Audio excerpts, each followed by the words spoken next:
Good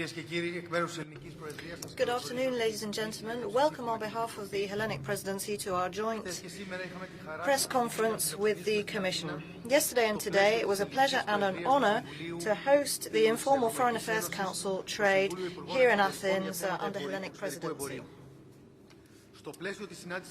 In the course of this meeting, we had an opportunity to discuss and to exchange opinions on very important issues on the European Union's trade agenda. There was a common denominator to all our efforts, and that is job creation in Europe. Job creation and growth for the European economy. We believe that trade is a basic pillar, it's a catalyst to achieve those goals. And at the end of the day, the result of those goals is economic prosperity, and it has a positive impact on society as well. Now, we began with a working dinner last night where we discussed the policy to be followed by the European Union in the context of negotiations at the World Trade Organization. We evaluated the outcome of the WTO's ministerial conference in Indonesia last December. We focused on our basic priorities from here on in, and our real priority is implementation of the agreement that was struck at that conference. We also talked about aspects of the Doha development agenda that were not covered in Bali, and the sorts of priorities that we need to set for the immediate future. This morning, we held a working breakfast which opened up the Council of Ministers to representatives of the business community from the EU and from the US. And the purpose of that forum was to get a feel from the business community for their position on the TTIP, the Transatlantic Trade and Investment Partnership. And it's important that there be a systematic dialogue on a transatlantic basis with stakeholders. We need to be talking not just to big business, but also to small and medium-sized enterprises, trade unions, environmental organizations, civil society, non-governmental organizations. And in fact, all the member states and the Hellenic Presidency raised the need to continue these sorts of initiatives in the near future. In fact, we need to speed up what we're doing to make sure that we can keep public opinion well informed. And we believe that this agreement can have very significant results for the European Union, but also for the US economy. The final benefit would be around €500 per family in the European Union. And then this morning in Council, ministers discussed the Transatlantic Trade and Investment Partnership. Now, we've taken every opportunity to make the same point. For example, when I made a presentation at the European Parliament, and indeed when the Greek cabinet met the College of Commissioners, this is a priority for the Greek presidency. It's a time when the European economy and indeed the world economy are facing very significant problems. So we need to focus our efforts on policies and measures that can boost economic growth, that can restore confidence, and that can also lead to job creation. We believe that TTIP is a fundamental instrument that can lead to growth and employment. Now, we reached an agreement that both sides need to put in some hard work to dismantle tariffs. We need to agree on the regulatory framework, and above all, we need to overcome non-tariff barriers, which are a crucial element in hampering free trade. And there's a point that I really want to stress. That's particularly the case for small and medium-sized enterprises, and SMEs are the backbone of the European economy. It's SMEs that are most affected by unfavorable regulatory environments. I hope that very soon we'll be in a position to exchange offers on services as well. Now, all the member states raised the issue of transparency in the discussion that is ongoing between the EU and the US, and I believe that Commissioner de Gucht will have something to say on this subject. The Greek presidency will be taking an initiative with the European Commission so that in the course of negotiations we can highlight how important it is to all the member states to get more information on the negotiations. And I think that will act as a catalyst, and it will help to create a positive mood in public opinion. We discussed trilogues. The Greek presidency has already managed to complete a first trilogue, which is on the enforcement regulation. That was the end of January, and it is expected that the European Parliament plenary will take a vote on it in April. We also discussed progress with the financial regulation and the investor-state dispute settlement mechanism, and we stressed how important it is to reach an agreement, even though there is no unanimity so far amongst the member states.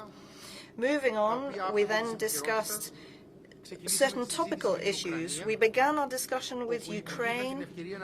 Ministers had an opportunity to exchange opinions on the latest developments in Ukraine and the role that the EU is playing in normalizing the situation in that country.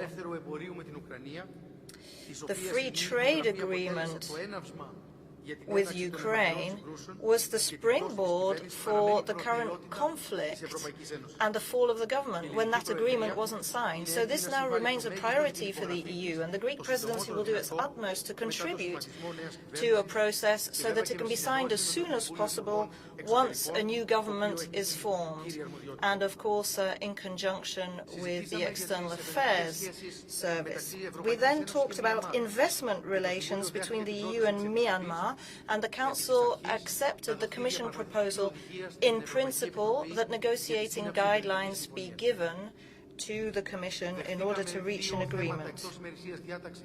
There are a couple of items that were not on the original agenda. First of all, a point from my Dutch colleague. She wished to raise an issue on corporate social responsibility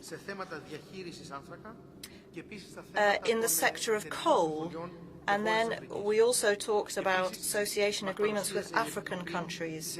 In addition to that, the Commission also debriefed the Council on relations between the EU and Mercosur countries, Latin American countries, and the aim of that is the signature of free trade agreements. Now, there was one main issue over lunch. That was the question of protection of geographical indications and the protection of products that enjoy GI. This is a major comparative advantage for the EU. The products that enjoy GI protection are part of our heritage. They represent a market of 60 billion euros.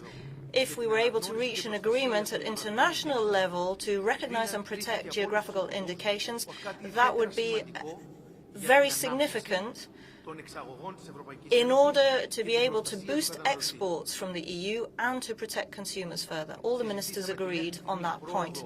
So we discussed progress to date in negotiations that have taken place on various fronts to afford protection for geographical indications, and the Council was unanimous in saying that in the past few years the Commission has done some outstanding work, and I'd very much like to congratulate Commissioner de Gucht personally for achieving very positive agreements for the EU. I would remind you that these geographical indications form part of the European acquis, but they do not yet enjoy full international recognition. So the EU is trying to create a positive climate via bilateral and multilateral agreements. And I'd like to hand over now to the Commissioner. Commissioner de Gucht, you have the floor. Thank you very much, President and Minister. First of all, for inviting us here, hosting us, and creating the right climate, I would say, for having a lot of very constructive and fruitful discussions. Let me just say a couple of words on a few key areas that were under discussion. So, as you know, I was in Washington last week for the political stock-taking on the EU-US trade deal with my American counterparts, US Trade Representative Mike Froman. So today was a perfect opportunity for me to update ministers on the state of play and the way forward in this deal. And as I said in Washington, D.C. last week at the press conference, we do indeed need to step up a gear on the full range of issues. As I made clear last week, a successful TTIP will happen through a balanced and comprehensive deal. Our US partners are very aware of that, and so I look forward to working with them to ensure that comes about, whether on tariffs or on the regulatory side. I welcome again the full support of all ministers and all our member states for the ongoing TTIP negotiating process. That said, I took the opportunity today to underline the need for the full engagement of their respective governments to explain the benefits of TTIP to their respective publics. As I have said already on many occasions, I welcome the open and diverse public discussions on TTIP. That's important for our democracy. But the debate should be based upon the facts, not just on speculation and fear-mongering. We need to explain together what TTIP can mean for the person working in a small company as well as to someone in the insurance business as much as to many Europeans working in the agriculture sector. No one is better qualified than our own governments to explain to their citizens what TTIP is about, and just as importantly, what TTIP is not about. So I welcome the support voiced today by all our ministers to actively engage with all stakeholders and all their national citizens on the importance and benefits of this future deal. Also a word on Ukraine. On Ukraine, we took time to discuss the latest developments in Ukraine with respect to the association agreement which remains on the table.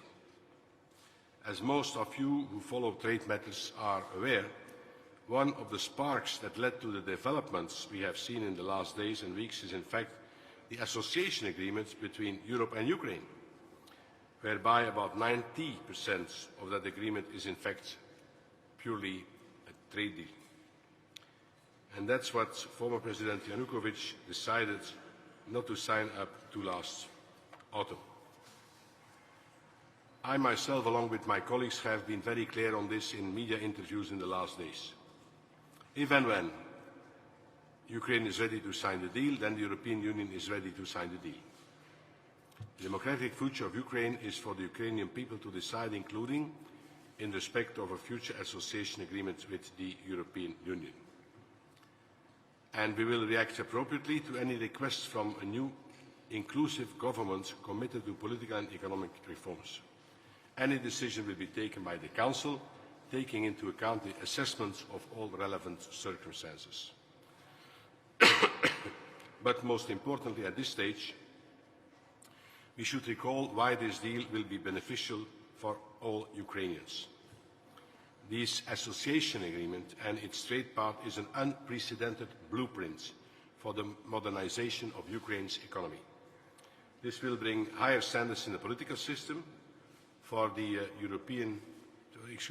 Ukrainian economy and, very importantly, for the people of Ukraine. One very important addition. This association agreement and the deep and comprehensive free trade agreements are not directed towards Russia or against Russia. It is not because Ukraine would have closer relations with Europe that they cannot have economic relations with Russia. Not at all. Technically, the DCFTA is not compatible with Ukraine becoming a member of the customs union between Russia, Belarus and Kazakhstan, but they are not. And apart from that, we even applaud that they would have closer economic relations with Russia. For us, Ukraine is a sovereign country that can decide for itself with whom and to what extent they have relations. And for us, Russia is not an opponent. I think we better should be partners with respect to Ukraine. Now, just to stop, a couple of key figures on the DCFTA expected benefits to Ukraine. Ukraine's exporters will save almost €500 million annually in total due to reduced EU import duties. To be more precise, €487 million. Ukrainian agriculture will benefit from cuts in duties up to €330 million and €53 million for processed agriculture products.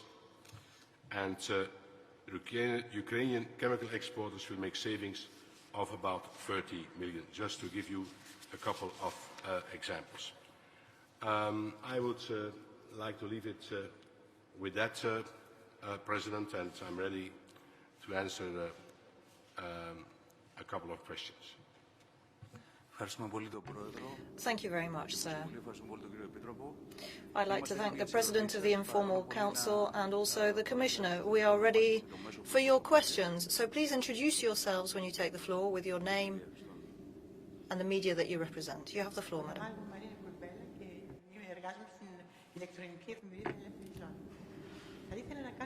I have a question to the Commissioner. Commissioner, in the negotiations with Canada, we know that there is a problem with CETA.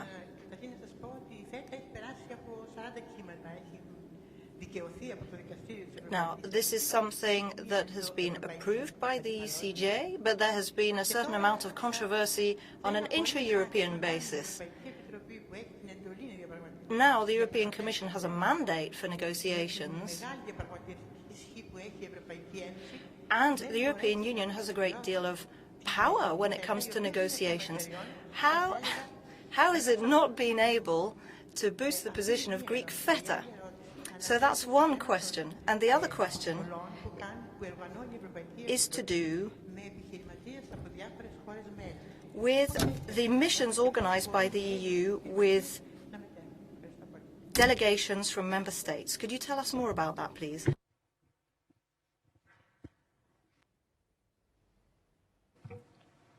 Commissioner, are you ready to? I think it's better that we take some questions together. Okay. In the third row, you have the floor. Hi, Lene Vladimiko, you Trade Insights. One question on TTIP. Minister, you said that you were trying to get more information to stakeholders and the public opinion to change what they're thinking right now. How far can you actually go on this? What are you thinking of publishing documents? What's the deal here? And on Ukraine, what conditions are we looking at before we can sign the association agreement? And can we actually can the Commission sign it with the interim government? Thank you.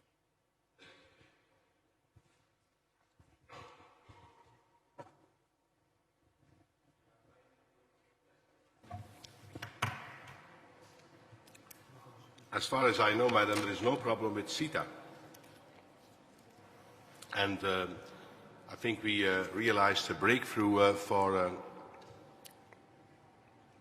geographical indications in CETA, and also for FETA, because before the agreement there was no protection at all, and now we have a generic protection, whereby FETA produced in Canada will have to stipulate this very clearly on the packaging, and they will not be allowed anymore to use Greek symbols on the packaging either. What you have to consider is that there were already quite a lot of feta producers on the market in Canada, and then you are facing, of course, the grandfathering and how you organize the living together of the existing protections, let's say, and the new protection you want to introduce by the geographical indicators. And I would claim that we managed to get very far with respect to FETA.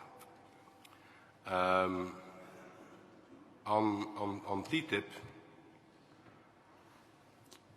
there is no lack of transparency on the European side. We give all our documents to the Council and also to the Parliament as it has been agreed. And the Member States get those documents also and can transmit them to their national, how would I say, specialists, national administration, or the specialists in their national administration. So we are producing and making public what we do. The problem is that we cannot make public documents by the US unless they agree to do so. And we are in a negotiation with the United States how to give more transparency also to their texts. What we have reached now is that as soon as there are bracketed texts, those will be available to the Council member states and the national administrations and the Parliament on a reading room basis. Now, what's a bracketed text? It means that you put together the positions of both parties in one text and you put them between brackets. So it doesn't mean that everything has already been agreed, but that will be explaining the positions of either party. And we had to fight for that, you know, because they are not at all used to do that. In fact, they don't. They are in the midst of the TPP process, the Trans-Pacific Partnership process, and they do not make any document public. They only make them public. They have a procedure with their Congress, with their Parliament, whereby in the reading room they can consult the documents, get explanation on the documents, but cannot get a copy with them. So you have two visions here, and we try to reconcile them, pushing as much as possible in our direction, and we will continue to do so. But we have no secret agenda. I have no problem being open on what we are doing and what we want to do, because I think I'm best served by that approach. On Ukraine, it's the Council that has to decide on the signature. Just before Vilnius, the situation was as follows. The Council was ready to give this okay for the signature, but then it became clear that the Ukrainians were not going to show up, and the Council didn't decide. So they have to take a new decision, and they will discuss it at the next Foreign Affairs Council, and I could imagine also at the European Council of March. You question whether you can do that with an interim government. That's one of the questions that the Council will have to give an answer to. As far as the Commission is concerned, we are technically prepared for all eventualities.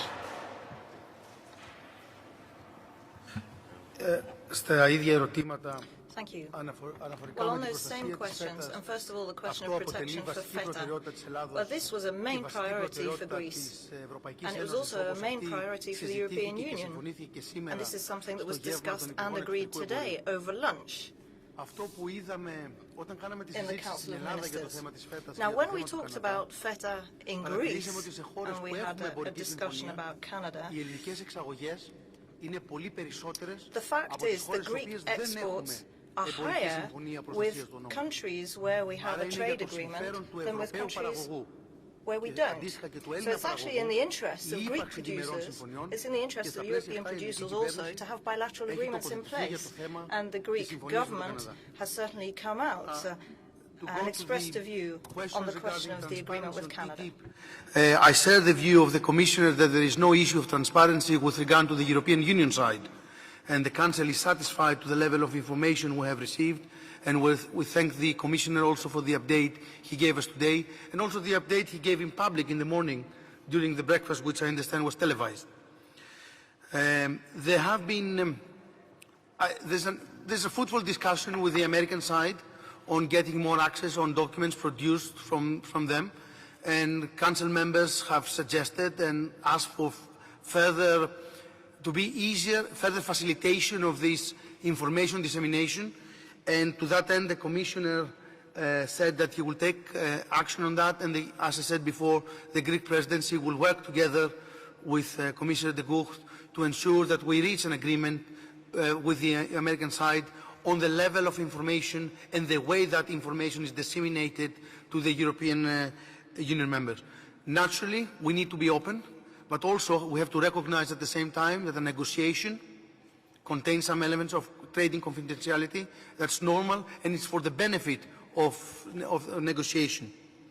With regard to Ukraine, the view of the Foreign Affairs Trade Council in Luxembourg in the fall was that we wanted to proceed with the agreement with Ukraine subject to certain political benchmarks. Technically, that's where we stand, and the Foreign Affairs Council has to decide whether these political benchmarks have been satisfied, or most probably, these political benchmarks have evolved with as things unveil on the ground, and then the Foreign Affairs Council has to decide whether there is a new set of benchmarks or not that we need to test whether those have been satisfied. But I think everyone in the room agreed that it will be positive to be able to reach an agreement with Ukraine when the conditions are ideal.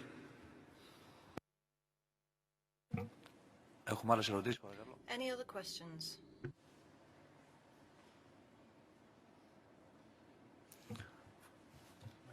Νομίζω... παρακαλώ, ναι. Yes, you have the floor, madam. I'm going to turn to the Commissioner again. Commissioner, the agreement with Korea has worked very well, or at least that's what we read in the press. So I'd like to ask you about prospects for the conclusion of a free trade agreement with India, with Japan, or with any other country with which the EU might be interested in concluding an agreement. And my last question is about timing for negotiations between the EU and the US. When do you think that those negotiations could reach a point where it could be said that they have been completed and that an agreement has been signed? Will that be under the new Commission or this one? Thank you.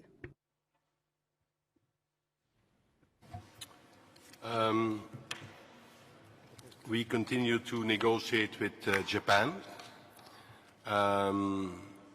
We are already now in the fourth round of negotiations, and we will do a stock taking in the month of April at the level of it will be in May at the Foreign Affairs Council on Trade. We were very far with India, but at this moment in time they are approaching the elections, so we cannot continue negotiating with them. I mean, we cannot continue negotiating with them with the view to closing the negotiations. So we continue with all partners concerned with the view to finalize the negotiations. Only last week we came to an agreement with ECOWAS, with the Western African countries, for example, on an economic partnership agreement. So we are making steady progress on all these files. Your question on the missions, I'm not responsible for those missions. This is a question you should address to Vice President Tajani. Ευχαριστούμε πάρα πολύ. Thank you very much.